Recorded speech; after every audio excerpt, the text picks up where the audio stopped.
which I think is this one. Present entire screen.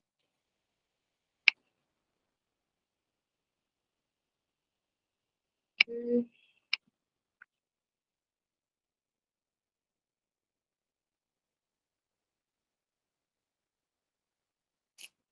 Please, can you see my screen?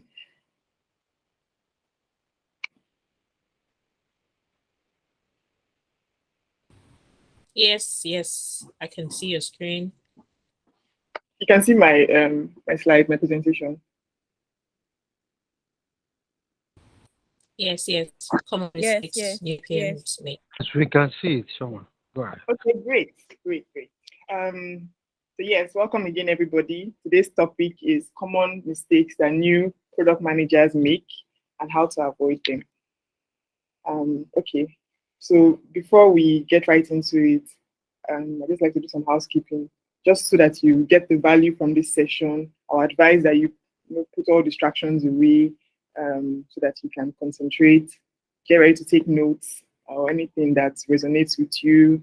And then I like questions, so please be ready to ask me questions at the end of my presentation. Okay, so before this is about, I'm trying to gauge your mindset.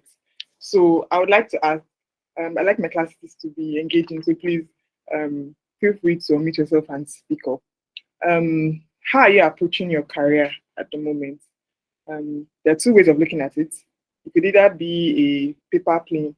You know that plane we make with paper, where you just fold the paper and you can throw it in the air, but you really can't determine where it goes. It just flies or whichever direction it goes. And then we all are familiar with the rocket that is intentional. You know, a lot of thought and preparation goes into launching a rocket, and then it has a direction. It goes straight up into space. So those are two ways of looking at your career growth and development. So how are you approaching your career? Are you approaching it as a paper plane? You saw how this paper plane flew into this question just now. It just anyhow.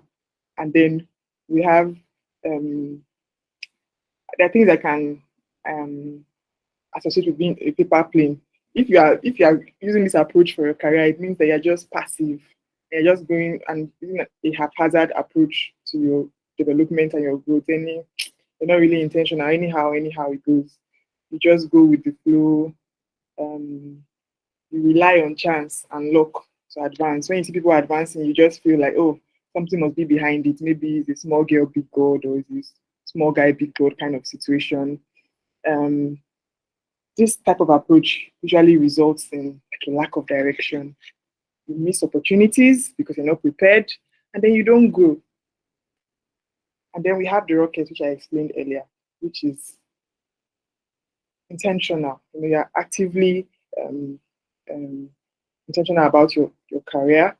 You set clear goals for yourself, and you track them, track your progress to know how far you're going. You look for opportunities to grow and to learn. You're continuously learning. And then such an approach is more likely to help you achieve greater success. You are more satisfied with the job that you do, because you're doing the job you love, not because of necessity or I just have to do this. And then you advance faster in your career. So this is just something for you to think about in your quiet moments. Like, how are you approaching your career? I like to think that the guys on this call are rocket PMs, because you're already here. So you could be doing something else with a Saturday evening, but you are on this call trying to gain knowledge. So shout out to all my rocket peeps on this call. Okay, so how would you like to position yourself as a product manager? So we have here a struggling product manager is frowning and is just overwhelmed. And then we have a bouncing baby thriving product manager who has the can-do spirit and is just happy. What's the difference between these two? When you're a struggling PM, it means that your product is focused on just money. I'm just trying to find how can we make money, how can we make money. That's your singular goal. It gives stress. But if you are balancing making profits with also like customer satisfaction, you're more likely to manage or launch a successful product. We have the struggling product manager, resistant to change. They are set in their ways. They're really like, this is how I want to do it. We can't change it. This is the product roadmap. This is what we agreed on. We can't change it. Life is not like that. Even outside product management, we have to be open to change and new ideas because the world keeps evolving. A struggling product manager is someone who disregards user feedback. You just feel like, what do you see as even know? I know it better. I'm the subject matter expert. But no, if you want to thrive in this field, you have to actively seek and utilize user feedback. Your customer, just have to utilize whatever they tell you. But not pick everything, but you have to consider it. A struggling product manager is someone who is reactive. You just wait for things to happen. Then you start trying to figure out, okay, now there's this problem. I didn't see this coming. Okay, how am I going to solve it? And you can't even make a decision on what to even do about it. But a thriving PM is proactive and anticipates issues. You have to always have your thinking cap on. Be thinking, okay, what can happen? What can happen? Okay, if what are the two scenarios? Best case scenario, worst case scenario, so that you can proactively prepare and address these issues when they come up instead of saying, "Oh, we didn't think of that." I know there are things that you can't think of, but like the chances of you having those issues will be slim or minimal. A struggling PM is someone who relies on their gut feelings, their instincts. Oh, I know that this product is going to blow. I know that this product is going to be the best thing in sliced bread, without using data, without analyzing, without doing market research. You're really going to struggle and you end up just being frustrated. So let's scrap that. Let me tell you a story about Femi and how he got served breakfast at his PM job. So here's Femi. Just got a new PM role. He just transitioned. He was employed at Piggy Trust to lead the strategy for a new product line. This was his first job as a product manager. As the only PM there, he jumped straight into discovering and prioritizing all needed features. I'm sure when you do different product management trainings, you hear about prioritization, about all that. So he wanted to test his skills and started prioritizing all the features he thought the product needed. During the first few weeks at this new job, Femi focused on learning how the existing product worked, understanding the product vision, carrying out market research, crafting and prioritizing a list of all the features in the new product that the new product line should have, which is not bad though. But also Femi was proud of his work, a full roadmap set up for a line of products. Just a few weeks he had gotten all this work done. Sounds impressive, doesn't it? Well, it wasn't. So please, can someone tell me why you think, even with all these things listed as I put them in bold there, why Femi would run into some trouble? Anybody?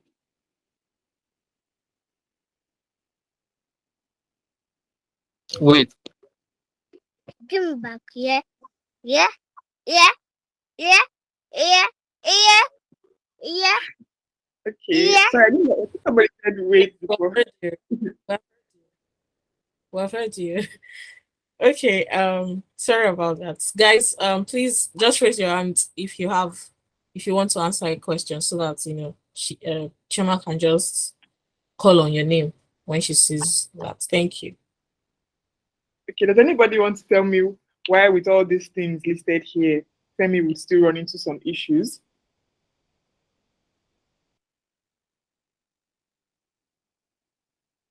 Okay. So Femi will run into some issues with this because there was no human factor. He was working in like a silo all by himself. He just went, picked up the existing products and looked at them, took a document, looked at the product vision. Okay, that's what they're trying to achieve. All right. Started carrying out market research. Not even with just like market. Okay, this market we're doing, what is it like? And then started crafting and prioritizing all his features all by himself. when he finished setting up all this strategy, was ready and he was so happy with himself and he wanted to start implementing it. He faced strong opposition from the team because, of course, as a product manager, you're working with a cross-functional team and they didn't trust him. That was the truth. It was like the dev team were like, I don't know. Even the salespeople were like, are you sure? Many the stakeholders at his company, they just struggled to get their buy-in. They didn't like the new roadmap or the way what he was proposing. Do you wonder why they must have felt like this? It's simple. There was no alignment. Because even though Femi did all his research, and he was confident, with the work he had done, he did not make his stakeholders part of the process. So consequently, there was no way that they would have known all the work that he put into it, and they couldn't trust it. That, okay, this Femi that we just brought himself, does he even really know what he's doing? Because he acted alone. That was how he would serve breakfast at work. And now let's look at the flip side. What should Femi have done? First of all, Femi should have understood the company background and his job expectations better. Should have asked himself, why do these people even really need a PM? Remember I said that he was the only PM there. I was like, okay, these people did not have a PM before. Okay, now they've employed me. And where exactly do I see it? What exactly do they want me to do? Because PM, we have different rules. It could be that they wanted him to come and develop a new or manage a new product from scratch. It could be that there was already an existing product and they wanted him to come in. But he had to sit and ask himself that first of all. Then, what are the pain points in the existing products? What do the customers hate? What do they love? Remember, he just picked up the product vision and just moved. He did not take some time to do some research to find out, okay, we already have some products. So what exactly do people like and love or like or hate about it, and take it from there. Another thing that he should have done was to get to know his product stakeholders and gain their trust. It's very important. You don't just come in. So when you come in, you have to, as a new PM, you have to prove yourself. People have to get to know you and trust you, and you need people to trust you for you to get their buy-in. So Femi could have, actively spoken to, like the key stakeholders, identify them, and then actively engage them. Oh, the dev team. Oh, take some time to get to know them. The ones that are doing customer support in the company, get to know them. It's by taking that time and establishing that rapport and relationship that you can gain their trust, and then they can even give you insights that you don't know since you are a newbie. And then another thing that Femi could have done was he could have focused on aligning on the vision and inspiring his team. While he was doing all that his research, he could have been communicating his findings to everybody involved. Okay, see what I found. Guys, what do you think about this? So, okay, I'm going to do this. This is why I'm doing this. So focusing on explaining the reason, the why behind his decision. Finally prepared a strategy document. Okay, but why? Why should we do this? Why should we go? You should have taken out time to actively communicate that. Carry all your stakeholders along so that you don't get to the finish line and there's nobody following you. So yeah, these are some examples of things that Femi could have done. I don't know if I've lost you guys, but please can you just let me know that you are still following me? Know that I've gone on my own too. Are you guys following me? Yes, please. Yeah, we are following. Okay. I'm following. Thank you guys. Okay, so now let's go into the common mistakes. I just tried to paint that picture for you to see that scenario. But there are so many mistakes Boku, where they finish. There's so many. But for this presentation and what time will allow us to discuss, I've picked 6 common mistakes that new product managers make. So the first one has to do with over-reliance on international best practice. We all know that the African market, the Nigerian market, is very unique, and it may not respond the same way that other markets do. So most times PMs make that mistake of assuming that, okay, what worked in America, what worked in the United Kingdom will work in Nigeria. And then they get disappointed. So, and this also stems from not understanding the target market. Except you are building a product for the global market, then that's fine. But if you are building for Nigeria, for Africa, you have to understand the African market, um, local markets. And this includes the needs of your customers. You have to take into consideration cultural differences because let's even look at Nigeria, you see how diverse we are. How you sell to a Yoruba man may not be the same way you sell to an Igbo man. There's different things that may appeal to them. Or how you sell to a Christian is not is different from how you sell to a Muslim. And then even our purchasing habits, what do we even spend money on? You have to take that into consideration. Because if you don't do so, this will lead to you developing a product that is not suitable for your local customers, or you don't even know how to you won't be able to distribute it because you poorly designed your distribution channels. Because not only about managing your product, oh, they have this great product. How do you get it out there? If I say, oh, I want to go and I'm targeting northerners between the age of let me say 18 to 24, and you say, oh, I'm going to use social media channels to distribute my product. You may be surprised that if you don't, if you do research, you find out that a lot of people are not on social media. Social media users in Nigeria, the figure is very discouraging. I think about 100%. It's very discouraging. And out of those, the little number, most of them are Christians. The Muslims, they might not even be on social media, or the best channel to get to them might not be social media. It might be through the radio because radio is a big thing in the north, BBC radio and stuff. So if you don't do your research, you will not know how to design your distribution channels. You end up in problems. So you need to understand the complexities of distributing a product in Nigeria or in Africa. So Africa or Nigeria is what we call an emerging market. Like it's not established, and it will humble you if the challenges in our space will humble you, such as like infrastructure limitations. Some places don't even have internet access. When you say social media, what if the place does not have internet access? How do they even get to know about your product? Then there's political instability. That one also affects too, because sometimes people are not sure. There's economic uncertainty, like what we're even going through right now with Naira note and fuel and all the suffering that we're suffering right now.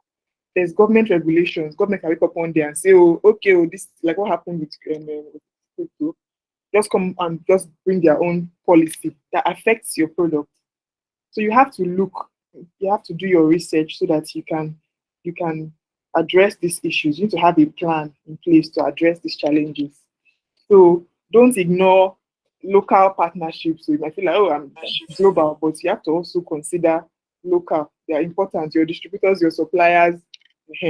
Avoid headache by conducting thorough market research. Okay, and also regularly engage with your local community. That's if you're building the products for Africa and Nigeria, like I said. The next is underestimating the importance of research and feedback.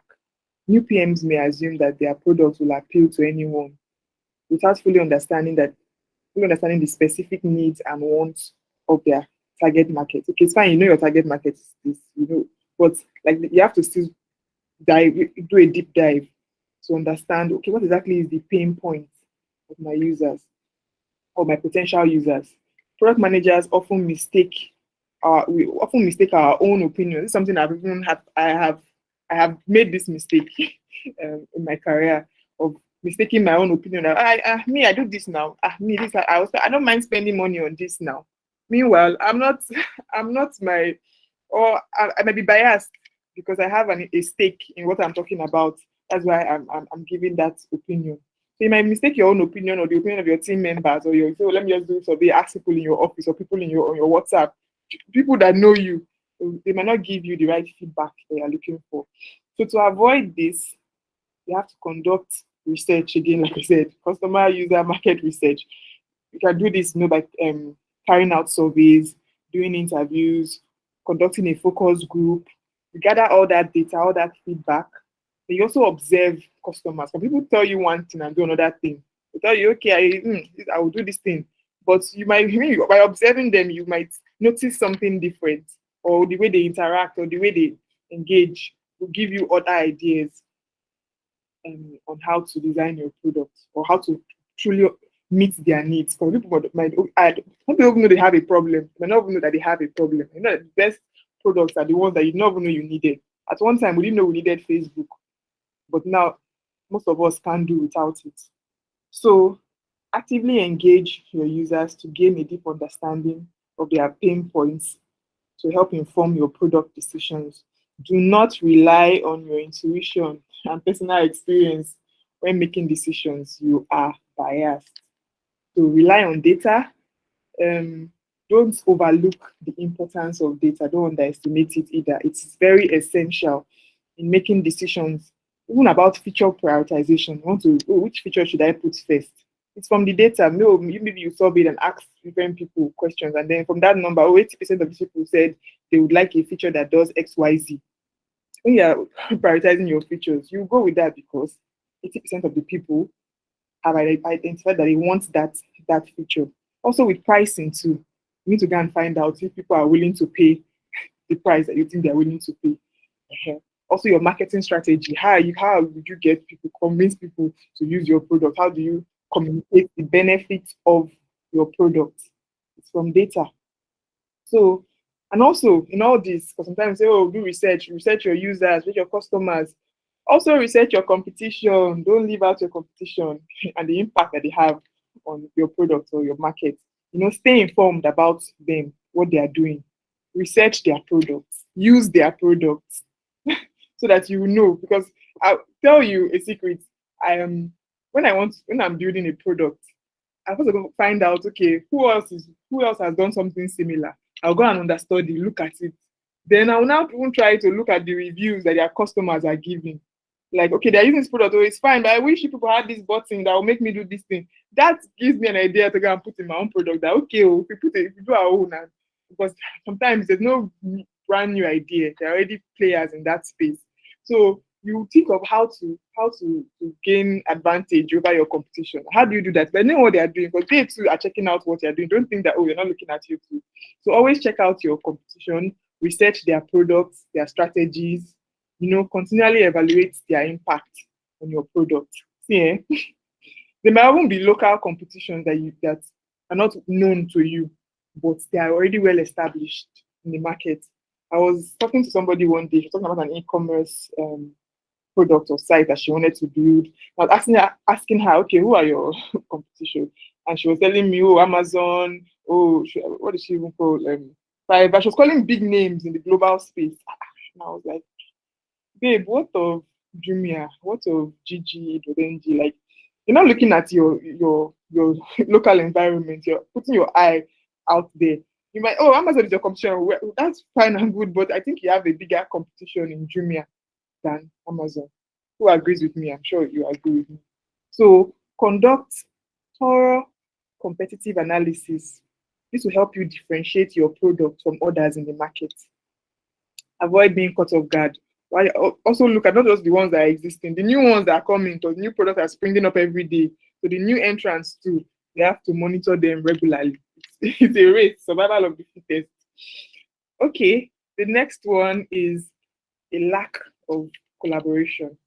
Not working closely with your stakeholders and your functional team can result in misaligned goals as well as a lack of buy-in from key players. That's the Femi story I told you earlier. As a PM, you have to work closely with developers and sometimes content creators, UI and UX designers, people that are sales, when the product is in the market, you work with different people. So all this is just to ensure that you have a successful product. So to avoid friction, you have to foster open communication and collaboration with stakeholders. This is where all your interpersonal skills, your communication skills, all those things that we put in our CV, to say, I have excellent communication skills, I have all those things. This is where it comes into play, because now you have to deploy it to manage people, manage expectations. You have to, if you're not prioritizing their inputs, but you can, you have to also ensure that you consider all the perspectives of those around you when making your decisions. Don't work in a silo. Don't work on your own because you'll be on your own. You know, when you are communicating with the different teams, you have to establish clear expectations so that everybody is clear, everybody's on the same page. Not that, oh, something is vague. Oh, I thought you understood what I meant. Oh, I thought you said this. Oh, I thought you meant that. No, be intentional about being clear. Break it down like if you're talking to a 5-year-old. Don't assume that they already know or understand what you mean. Oh, it's common sense now. Common sense is not okay. So establish clear expectations that everybody's on the same page. Hold meetings. I know this is our generation. I don't like to hold meetings. Like too many meeting. But me, I like meetings. I'm old school. Meeting is important because in my experience, I've seen when I've settled down to write create a document like an SRS or PRD. Sorry for those that SRS, software requirement specification, or PRD, product requirement document. It's a document we put together as PMs that outlines everything that your product is supposed to have or do. When you suffer and put everything together, you think, I've done a good job, and you send it to the development team. You think that they should understand it now. They might not understand it. So sometimes you have to hold the meeting. You have to verbally explain what you mean, give use cases, give scenarios so that people understand. Don't just send emails or send the documents. You run into problems. You know, show empathy to your developers, or they will run you straight. I keep telling you this because developers, there's this ongoing battle between product managers and developers. So you have to baby them sometimes. You have to be understanding. Okay, you have to ask about them. How is your child? Have you eaten? Sometimes just to create that rapport for them to do your work. If not, if they won't hold the developer, it's you, the product manager, that not deliver whatever feature that they will hold. So show empathy. Build strong relationships. Understand people's point of view and their priorities. Even for your stakeholders, even your clients, your company, like, okay, what's priority for you? Don't just think that, oh, okay, this is the priority now. What's hot on your table right now? And you can ask your boss. That's what you focus on, and it could change. So you keep asking. Don't just assume that, okay, the one we started with, the priority we started with last year is what is still the priority right now. It might have changed. So as much as you can, also seek feedback. Feedback from people that you work with, feedback from your development team. If you do a sprint, agile, like you have sprints. At the end of each sprint, just do retrospective, or call it retro. Just ask, okay, what went well, or what didn't go well? What can we improve? Because nobody's perfect. So that you can ask your line manager in the office. Okay, am I communicating? Am I doing everything I'm supposed to be doing right? Are there areas I need to improve? You need to actively seek that feedback. You can also take courses on communication, because communication is an ongoing journey, an ongoing process. Nobody is perfect at it. There's no perfect communicator. So you have to keep improving on it, working at it, getting better. People tell you, I'm excellent at it. Rate your communication skills. I'm 100% now. They communicate. If you look closely, you see that, okay, there are gaps there. Maybe you did not communicate clearly or concisely, all those, the 7 C's of communication. So you need to upskill in that, and it's a continuous process. Emotional intelligence, you have to know when to say something, when not to say something, and all that. Manage the emotions, and sometimes conflicts will happen within the team. Or the designer is not agreeing with the developer. The designer went to go and design one kind of feature that the developer doesn't want to implement. Like, it's too much, and then you're caught in between. You have to know how to manage all those situations, those conflicts, just to get the job done and get your product out. That's what I would say about that. The next one here has to do with failure to prioritize effectively. As new PMs, sometimes you want to include everything. Like, my product should have an in-app notification, should have in-app call, you want to add everything into your product, which can lead to a very confusing product. So sometimes we as a new PM, may make that mistake of overthinking or overcomplicating your products. To avoid this, just focus on delivering the core features. When you have spoken to your user, done your research, you will be able to determine the key features, the things that will bring the most value to your users. So that's what you should prioritize. That's what you should go for first. So deliver the core features that meet the user's needs. And always, me personally, I always prioritize simplicity and user friendliness. I don't like too much jege. Simplicity, as long as it's simple, like I don't have to think too much about it. It works for me. That's for me. Some products are just unnecessarily hostile. Let me put it like that. Like you can just open it and there are just so many things on the dashboard. Oh, this. You need manual to understand it. To me, that's not a good product because they've already turned me off. Like I need something that I don't need to feel stupid using. I need to just know that okay, if I click this should be where profile is, and truly that's where profile is. Not that profile is hidden under one button, under one thing, because that's the new way of doing it. So, like I said, prioritize features based on their importance to the users and how it will impact your product success. So, don't neglect user experience. Don't. Easy, intuitive. That's the best way to go. Sometimes you'll be stuck in between your developer because developers, they just think of the functionality. When I say, oh, I've done it this way, this is maybe you need like 3 clicks to get to something. Okay, the user wants to be able to transfer money. You have to click on transfer, click on maybe like 1, 2, 3 before you even finally see where you can even put the amount that you want. But if there's a simpler way of doing it, you should advocate like, as a user, busy user, I don't think I want to be able to be clicking. Can we not do this in like 1 or 2 clicks or 1 click? If you click on transfer and put the amount I want to transfer now, why do I have to click? So most times you find yourself if you don't advocate, they'll give you a product that is it's very functional. It functions all right, but it's hostile. So place a strong emphasis on your product design, just to ensure that you have high quality products. And with this issue of prioritization, if you have a clear roadmap, if you have outlined everything that okay, this is division of this product, we want to be this, but for now we're focusing on this. I want to do it for so and so period of time. Or we're going to launch an MVP that has only the ability to send messages, for example. That's your MVP because that's the problem you identified, and it's so easy that okay, this is the pain point for the user is that they want to be able to send messages easily.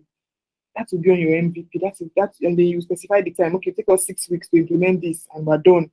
All the other JG things that want to come after. Okay, apart from message, they can be able to add picture. They can be able to put video, voice message can come after. You can outline it so that you know that okay, it's there. Oh, we have a plan to put it in. But for now, this is our focus. This is the milestone that we're trying to achieve to help you. You clearly define what you're trying to achieve and the metrics that you're measuring so you can keep track on your progress.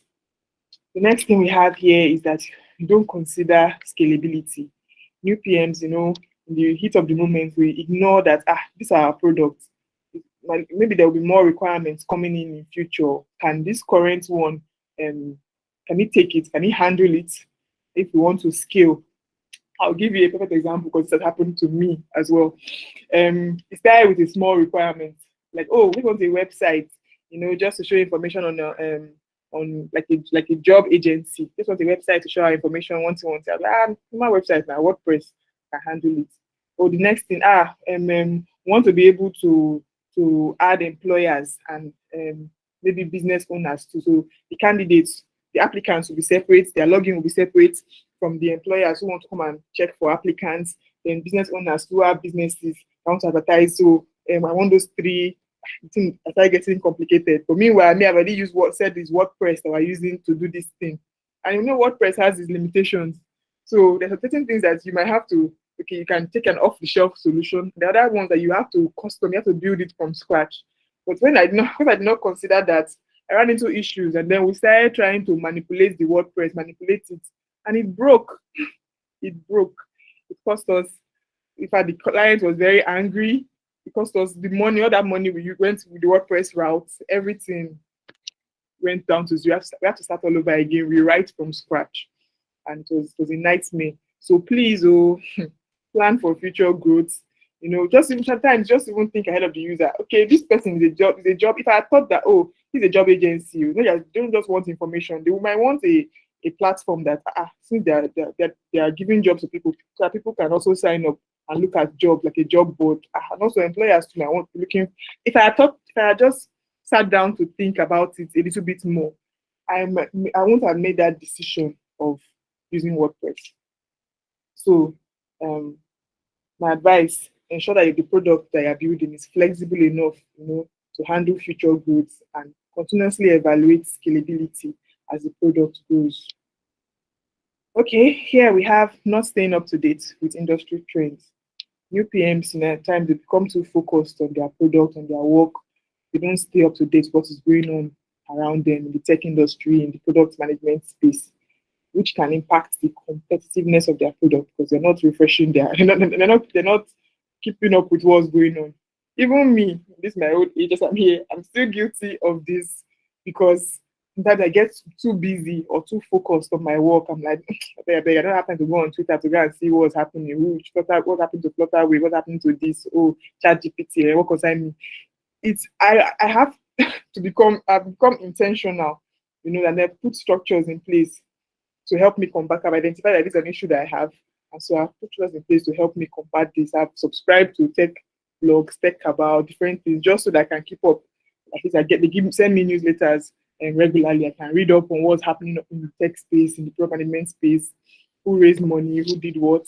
I follow people on Twitter. I say follow who know road. Follow people that at least their updates or what they retweet gives me information on what's going on. So yeah, you have to stay informed on trends and advancements because technology is an ever evolving space. You have to stay informed so that you can even incorporate some of these new and innovative features into your product. I know people that are figuring out ways to incorporate Chat GPT into their product. So the lesson here is that your product won't be outdated. You can attend conferences if you can, and meetups online or virtually. Join communities, constantly evaluate your product to ensure that it's still relevant and it's not outdated. Yeah, those are some tips that I'll give regarding that. So just some food for thought here. I just put some quotes from some product people that I like. This is Jeff Bezos. I hope people know Jeff Bezos. Here he said, product management mistakes are not failures, but opportunities for growth and improvement. So a mistake is not always like a failure; it's a lesson. You learn from it and move on. Here we have Elon Musk. He's saying it's very important to have a feedback loop. Where you are constantly thinking about what you've done and how you can be doing it better. Iterate.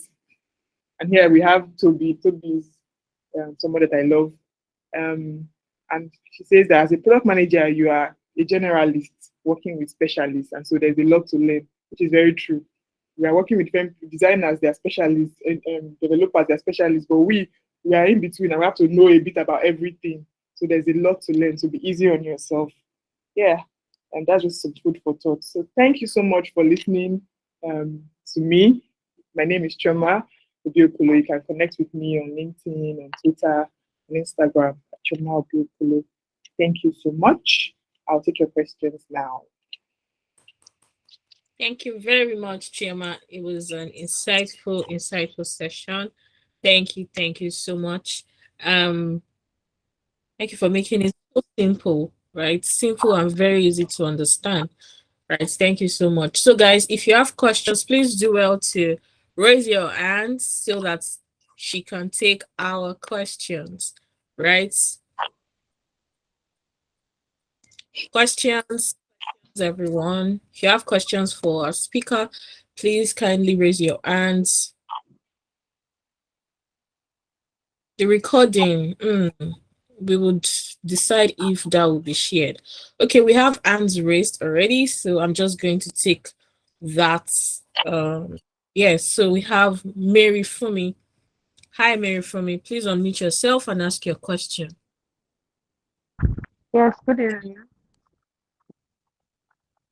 Hello. Good evening. Yeah, thank you so much, Chioma, for the wonderful presentation. I really learned a lot. Now, the thing is, I think my question is from the last statement you made in the food for thought, that a product manager is a generalist working with specialists. Now, I know one of the parts of people you get to work with as a product manager are the product developers themselves. And I understand this has to do with lots of coding and all of that.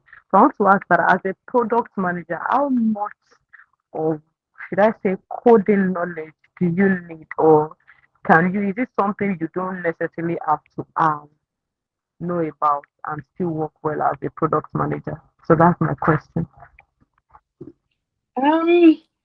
From my experience, it you have to know the basics so that you're not lost. Because sometimes these devs they can just spin you around. So you have to understand the terminology. So they're telling you, oh, I raised the PR, oh, there's a commit, all those kind of things, the buzzwords. You have to go and learn, okay, what is this PR you're talking about? Okay, pull request. Okay, what does it mean? Okay, it means when they do their own code in their own local system, then they merge it to a branch and then they ask for it to be all those kind of things. You have to know so that really you're not lost. So it's I won't say nice. It's pretty nice for me. Especially if it depends on the product you're working on and the team that you have in place. If you are the one overseeing, if there's an engineering manager, maybe not because you are interfacing with that manager. That one is managing the devs, and so you are interfacing with him, and then he can explain him or her and explain some things to you. But if you are interfacing with them directly, it's great. It would be great that you have that knowledge so that you just understand certain things. No knowledge is wasted. Yes. Yeah, but do you like have any course that you can recommend for someone to take to like have that beginner's knowledge, or like you said, the basic knowledge in coding, or it's just there are several of them online, you just don't know. Okay, I'll share. I would look through, but I'll share with Blessed. She'll share with. Okay, thank you so much. All right, thank you for that one. We have Adeni Deborah. Hi, Deborah. Please unmute and ask your question. Hi, good evening. Can you hear me? Yes, Yes, can you see Deborah? Good evening. Thank you, Miss Chioma. Thank you so much. I really gained a lot. I'm grateful. So my question is this. So what do you do if say your boss is not allowing you like make certain decisions regarding the products? Like, okay, what I'm trying to say is that okay, you know that this is good for the product or this is not good at this moment based on your research or based on your experience, but your boss is going against it or is not allowing you push for it, or you feel the decision your boss is making would not really be right for the product and you already tried bringing it to his notice but it seems not to ever listen. So most times it looks like he's the one that makes all the decisions and you are just like a, I don't say figurehead. So you basically take instructions from him and you implement. You don't really have a say. So what are you going to do in that instant as a new PM? What are you going to do? Like I just need, When you are new, yeah, just coming in, you have to gain that your boss's respect and trust. So you have to show workings. You have to put in the work. Like for example, what you just said now. Don't say based on experience, because there bias will come in. Use data. Show that research that you did. Put it in a PowerPoint presentation or present that data in a way that is easy for him to understand. That see, and then you just it's also the way your manner of approach, the way you present it. Don't come from a place of I'm supposed to be the subject matter expert here. You're not utilizing me. Just say, oh, sir, look at his mood and say, oh, please, can I share something with you? So that this research I did, and then show him numbers and figures and facts, not gut feelings or based on how I did it last time or from my experience. Just so that see, this is what is happening. This is what my research is saying. That give him numbers, things that he can't fight against, and then just focus on doing your job, on learning, on showing that you know this thing or you can you are a good PM. With time, he would start trusting your judgment more. It's not you have to build that trust. That's what I would say. all right, thank you very much. You're welcome, Deborah. Okay, we have two hands up. So before I before I take the next person, that's Sopuruchi Rufus. Before Sopuruchi Rufus ask his question, I don't know if it's a lady or a guy. Sorry to use that on you, right? But then to use that pronoun on you. So guys, please go ahead to your social media and I mean, she has given us a very detailed. She has done a very detailed um presentation on the common mistakes that new product managers make and how to avoid them. So please go ahead to your social media. I dropped Chioma's handle in the chat box already. Tag Chioma right on our LinkedIn as Chioma Obiokolo, right? Tag her anywhere you're posting, either Twitter, Instagram, LinkedIn, just tag her, right? Chioma Obiokolo. You surely see a picture and also tag Innovalab NG on Instagram, is Innovalab on LinkedIn, and is also Innovalab on Twitter.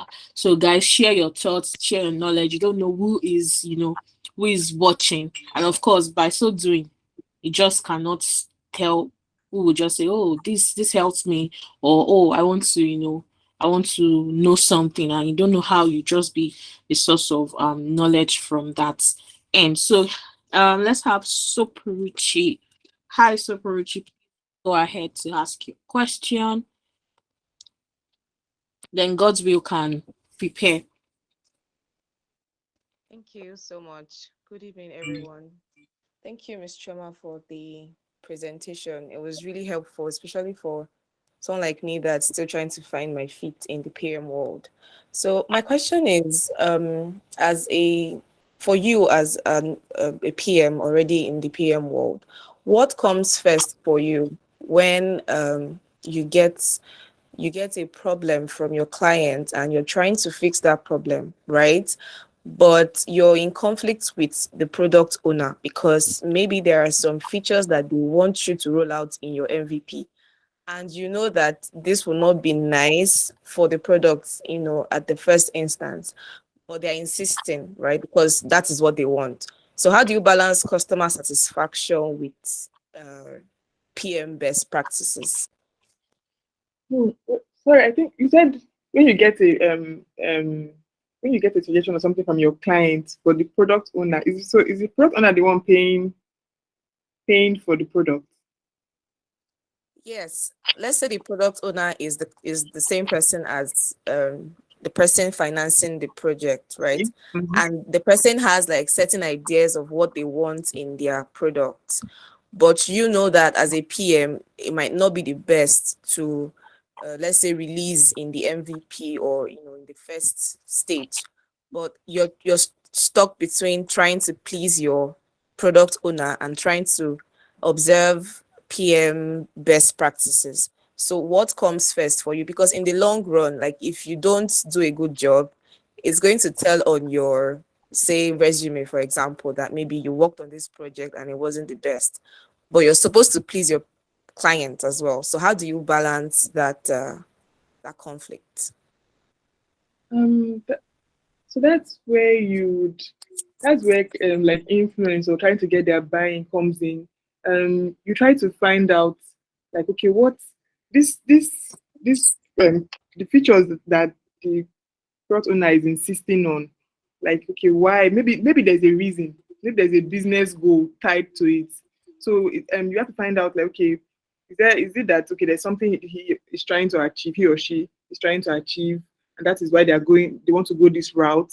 Then you also have to again make them see, but you can only try, and then if you can't force it on them, if they still insist, but at least you can try to explain that, okay, after you understand why exactly they want to do that, and you still think it's not the best way, try to explain or show them like maybe cost benefits. Like, okay, if we do this is what it will take us this long. This is the impact. Just communicate that. Put all the options on the table, and then let them choose. If because you can't force it on them. If you say you're the PM, they might replace you. So just first of all understand why that person is insisting on that approach. Then, if you are still not aligned with it, show reasons why, show options that, okay, see, if we go this route, see the impact, CCC. If we do this, CCC. Try not to say, okay, if you go your route C, if you go my route C. No, just try to maintain a neutral standpoint. Give more options. You can find 2 or 3 other approaches to add to it, so that they can weigh their options. Not that, okay, I'm my own against your own. It's all about just trying to influence them, but gently. But if the person is still insisting, you have to go with what they want. Because I actually is paying for the product. So if they are paying for it, they kind of determine the tune. Do you understand, Soporochi? Yes. Thank you so much. I do. Thank Yeah. you. You're welcome. All right. Thank you very much for that one. Let's have God's will. Okay, good evening, Chioma. Good evening, everyone. Thank you for the session. It's really been insightful and I've learned a lot. Can you hear me? I can hear you, that's all. Okay. So the problem I'm currently having at work is I recently got into like a product management role coming from a like front end development background. Okay. And on getting to work, starting work, I was told of like a certain deadline where they want to push out the product. And I jumped into work and started working on building the product with the different like development team and designers. But carrying out user survey, because we have 2 user types for the product, I haven't been able to get substantial feedback from the users. And that's what is scaring me, because I've figured out that the users that we're dealing with are not online, because I've been able to talk to some of them offline to validate the product and what we are trying to do. So that's my current fear, that we pushing out this product, we wouldn't have people that would make use of the platform online, because there's a process that they are working with that like offline that sort of like works. So migrating them from that process to the online process is something that I'm not sure of. I had a presentation last week where I was trying to explain to the stakeholders that if we should move I feel we should move the launch date to, like, we should move it further so that we're able to get substantial data from this particular users, but they're still adamant and want the product to be pushed out at a certain date. So that's my current fear right now. I don't know how to go about it. You're scared that if they push out the product online, it would not work like it's working offline currently. Is that your fear? Yes, that's my current fear. Okay, so maybe you should suggest like there won't just be an instant cut off. You didn't give me more information to know about the product, but like since the users are already used to this offline way, it's don't just give them a rude shock, like just so suddenly you are cut off, you're not going to do it because people might just leave it all together. So like there should be a transition period where it's a mix offline of online, and then you can just easily like hold their hands and then maybe so suggest a cutoff date, but in future, like don't just let's do it hand in hand, both offline and offline for a while, see how it works. During that time frame, you might be able to show that okay, this online is really not working, and that offline is still the best. But also consider your users too, but not just cutting them off what they are used to, and then also the other person's side of what they want to do online. So kind of do both. It's almost like A/B testing. Sometimes when you're trying to figure out which one works best, you put 2 and see how they both do, and then the decision will be clear to everyone. That's what I would suggest.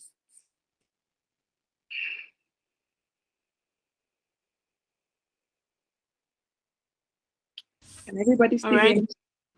Thank you for that one. I believe he heard you, God's will. I believe you heard what Chioma said. I'm not sure. I think he's still on the call. All right. Thank Sorry, you. I got kicked off. I just got back. I'm really sorry about that. But I got what she said before I got out of the call. Thank you very much, Shoma, for the feedback. Okay. All right. Thank you so much, Chioma. Thank you. It's been an awesome session. Thank you. I bring greetings from the team, right? The InnovaLab team. Everyone is happy to have you. Thank you so much. Really appreciate you. Yes, guys. Okay, yes. I wanted to share something. So if you're just, joining our sessions for the first time, we have a community, right? It's a community of product managers. We have different types of product managers in the community. We have aspiring product managers. We have, people who are already product managers, senior level product managers as well in the community. So um you can join the community. I just shared the link in the chat box, so you can just do well to go to the chat box and click on the link in the chat box. It takes you right to WhatsApp. That is where our community is. It's an interactive community, so you don't have to be shy, or you don't have to be saying, oh, I hope I'm not saying nonsense or something. There, it's a place where we just tend to ask questions, and there are so many people there that would always be there to help. And as well, you should be also willing to learn and help as well, right? So I just dropped the link in the chat box, and yes, so you can just join the community. Thank you, Chioma, once again for this super awesome session. It's really mind blowing. Thank you for the well detailed. Okay, some of us are unable to join. This keeps happening, right? I'm just going to reshare. I'm going to reset the link now, and I'm going to reshare it, right? I don't know why this keeps happening to new members of the community, but I'm just going to. So if you have not joined, right, just hold on. I'll share the link shortly, so you can just join again. Okay, reset. Okay, so it just resets it. So you can just always join the community. Thank you guys so much. And do not forget, guys, everything that you've learned, all of the things that you've learned today, please go ahead to your socials, tag Innova Lab, the things you have learned today. I mean, we spent 1 hour plus on this call, and Chema has delivered. Like she has dished out knowledge, right? And it's just right that we also give out. We also dish out the knowledge that we have received. Don't be stingy, guys. Go ahead to your social media, tag Chioma, tag Innova Lab, right? Chioma's social media handle is in the chat box. On Instagram, she's chioma.obiokolo. On Twitter, Chioma Obiokolo. Facebook and LinkedIn, Chioma Obiokolo. Right. And for Innova Lab, our Instagram is Innova Lab NG, right? And on Twitter is Innova Lab, and LinkedIn is also Innova Lab. Thank you guys for joining the session. Yes, feels really great to have another session with you guys. And yes, never stop learning.